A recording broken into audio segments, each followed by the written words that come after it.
दर्शकबिन सबैलाई नमस्कार।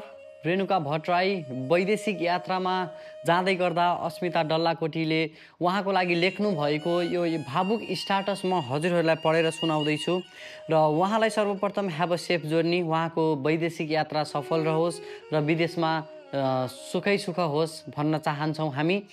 र म अब पढेर सुनाउँदैछु। Wishing you a beautiful journey ahead, Renuka Bhattarai. विदाई छेडहरू गाह्रो हुन्छन्, तर हजुरलाई सफल देख्न पाउनु हाम्रो खुसी हो। दिनमा एक दुई पटक नभेट्दा पनि मन बेचैन हुन्थ्यो अनि आज वर्षौँ नभेट्ने गरी टाढा जाँदै हुनुहुन्छ। नयाँ ठाउँ, नयाँ सहर, नयाँ जिन्दगी हजुरलाई पनि सजिलो कहाँ हुन्छ र। तर हजुर जाँदैमा मात्र पीडा छैन, हजुर बिना म अब यो परिचित बाटो कसरी हिँडौँ। जहाँ हामी सँगै हिँड्थ्यौँ त्यहाँ बाटो अब मलाई एक्लोपनको प्रतिध्वनि जस्तो लाग्छ। जहाँ सँगै बसेर खाजा खान्थ्यौँ त्यो कुर्सीहरू आज खाली जस्तै लाग्छ, जसरी मन खाली छ। यी सबै कुराहरू बिर्सन सम्भव छैन र स्वीकार्न झनै गाह्रो छ। तर हजुर बिना यो यात्रा सुरु गर्नै पर्छ। मन भारी छ, आँखा रसाएका छन्, यो मनले हिम्मत गर्दैछु। शुभकामना हजुरको नयाँ जीवनको लागि। हजुर जहाँ हुनुहुन्छ त्यहाँ पनि हजुरको सरल र मुस्कानले उज्यालो फैलाओस्। हरेक दिन हरेक क्षण हजुरको यादमा हुनेछु। मनभित्र एउटै मात्र विश्वास बाँकी छ। एक दिन फेरि एउटै मोडमा एउटै हाँसोमा हामी भेट्नेछौँ। त्यो भेट अझ आत्मीय हुनेछ। Missing you already my soul sister, safe flight and bright journey ahead, love you always. धन्यवाद।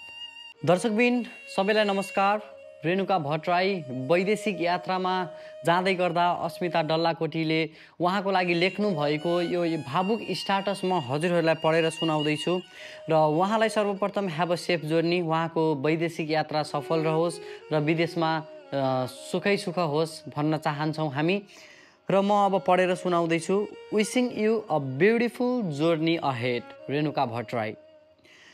विदाई छेडहरू गाह्रो हुन्छन्, तर हजुरलाई सफल देख्न पाउनु हाम्रो खुसी हो।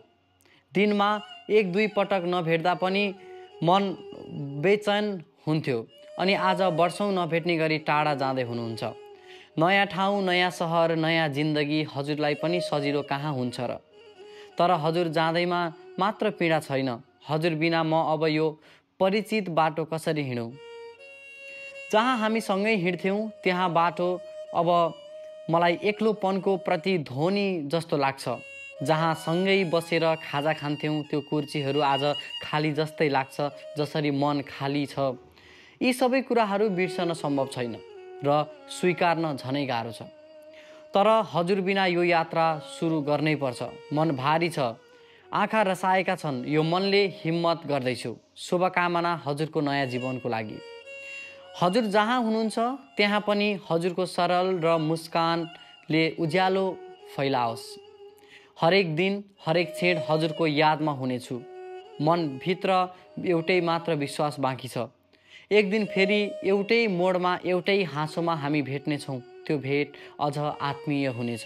Missing you already my soul sister, safe flight and bright journey ahead, love you always.